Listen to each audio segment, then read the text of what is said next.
Hey guys, welcome back to my channel. അപ്പോൾ നമ്മുടെ വിടാമുയർച്ചിന്റെ teaser വന്നിരിക്കുകയാണ്. മീൻസ് അജിത്തിന്റെ പടത്തിന്റെ കുറെ കാലത്തിന് ശേഷമാണ് ശരിക്കും പറഞ്ഞാൽ 2 വർഷമായതുകൊണ്ട് ആളുടെ പടം വന്നിട്ട് ശരിക്കും പറഞ്ഞാൽ നല്ല കട്ട വെയിറ്റിംഗ് ആണ്. കാരണം എന്താണെന്ന് ചോദിച്ചാൽ ഇത് രാത്രി വന്നതാണ്, അതുകൊണ്ട് റിയാക്ട് ചെയ്യാൻ പറ്റില്ല. അപ്പോൾ രാവിലെ 9 മണിക്കൂർ എന്ന് പറയുമ്പോൾ ഒരു 11 മണി 10 മണി ആ ഒരു റേഞ്ചിൽ വന്നതാണ്. അപ്പോൾ ജസ്റ്റ് നമുക്കൊന്ന് കണ്ടു നോക്കാം. മീൻസ് രാവിലെ അണിച്ചപ്പോഴാണ് ഞാൻ ഇത് കണ്ടു. വിടാമുയർച്ചി എന്ന് കണ്ടപ്പോൾ തന്നെ ട്രെയിലർ റിയാക്ട് ചെയ്യണം എന്ന് പറഞ്ഞിട്ട് അങ്ങനെ ഇറങ്ങിയതാണ്. അപ്പോൾ ജസ്റ്റ് നമുക്ക് നോക്കാം എങ്ങനെയുണ്ടെന്ന്. ടീസറാണ് വന്നിരിക്കുന്നത് 1 മിനിറ്റ് 49 സെക്കൻഡിന്റെ. അപ്പോൾ നമുക്ക് ജസ്റ്റ് കണ്ടു നോക്കാം. Okay, Lyca productions. ഓ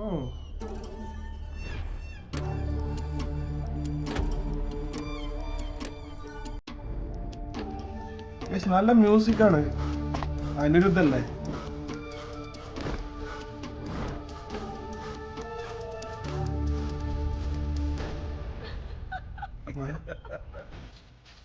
അർജുൻ ഉണ്ടല്ലേ? അജിത് കുമാർ.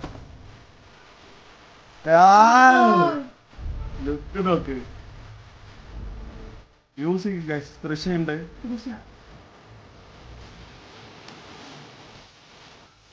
മ്യൂസിക് ഒരു രക്ഷയിലൊക്കെ സൂപ്പർ ആയിരുന്നു സാധനം. നമ്മളറിയില്ല.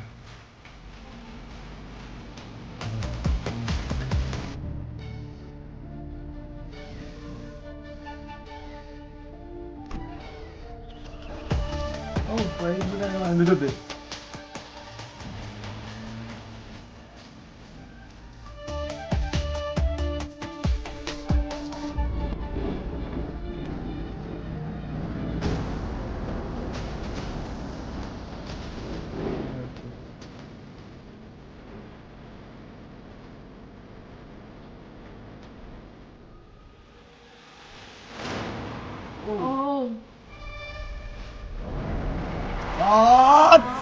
ഇതാണ് നമ്മള് ഇൻസ്റ്റഗ്രാമിൽ കണ്ട സാധനം.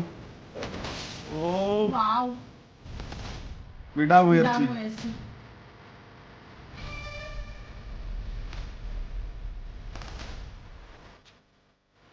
പൊങ്കൽ 2025 ഗൈസ്. അപ്പോ ഫൈനലി പൊങ്കൽ അത് തന്നെ ഫൈനലി അണ്ണന്റെ ടീസർ വന്നിരിക്കുകയാണ്. ശരിക്കും പറഞ്ഞാൽ നല്ല വെയിറ്റിംഗ് ആയിരുന്നു. അജിത്ത് ഫാൻസ് ആണെങ്കിലും ശരി, വേറെ ഏത് ഫാൻസ് ആണെങ്കിലും ശരി, കുറെ അല്ല പടം വന്നിട്ട്. അപ്പൊ ശരിക്കും കട്ട വെയിറ്റിംഗ് ആയിരുന്നു.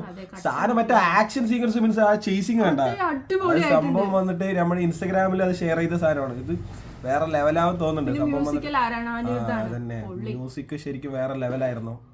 എല്ലാം അടിപൊളിയായിട്ടുണ്ടായിരുന്നു പൊങ്കൽ. ഇനി ട്രെയിലർ വരാനുണ്ട്, അത് റിയാക്ട് ചെയ്യാം. പിന്നെ അതുപോലെ തന്നെ 2025 വരെ വെയിറ്റ് ചെയ്യണം. അത് മീൻസ് ഇപ്പൊ നവംബർ ആയല്ലോ, നവംബർ ലാസ്റ്റ് ആയല്ലോ. അപ്പൊ എന്തായാലും പൊങ്കലിനാണ് പടം. അപ്പോൾ എന്തായാലും അടിപൊളിയാവുമെന്ന് വിചാരിക്കുന്നുണ്ട്. സംഭവം ടീസർ വൈസ് നൈസ് ആയിരുന്നു, സൂപ്പർ ആയിരുന്നു. മീൻസ് നല്ലൊരു ടീസർ ആയിരുന്നു. പിന്നെ മ്യൂസിക്കും അടിപൊളിയായിരുന്നു, എല്ലാം കൊണ്ടും. പിന്നെ അജിത്ത് സൂപ്പർ.